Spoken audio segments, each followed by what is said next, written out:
Sugatan ang 2 pulis mula sa 1203rd Maneuver Company ng Regional Mobile Force Battalion 12, habang patay ang 2 individual sa naganap na engkwentro sa paghain ng search warrant sa Barangay Bulacanon, Makilala, Cotabato, nito lamang madaling araw ng Huwebes, Agosto 14, 2025. Kinilala ni Police Lieutenant Colonel Rolly C. Oranza, Chief of Police ng Makilala Municipal Police Station, ang mga sugatang pulis na sina Police Corporal Jason A. Hongko at Patrolman Christian A. Nera, pawang mga membro ng 1203rd Maneuver Company. Samantala, kinilala ang 2 nasawi sa engkwentro na sina alias To at alias Ped, kapwa security personnel ng target ng operasyon, na kinilala na si alias Ramon, isang negosyante.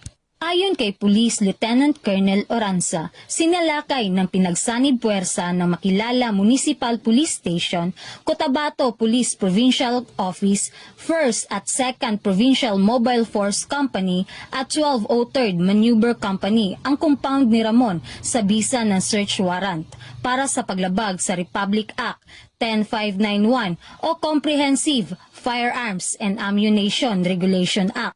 Na-recover sa pinangyarihan ng insidente ang iba't ibang matataas na kalibre ng armas, bala at pampasabog.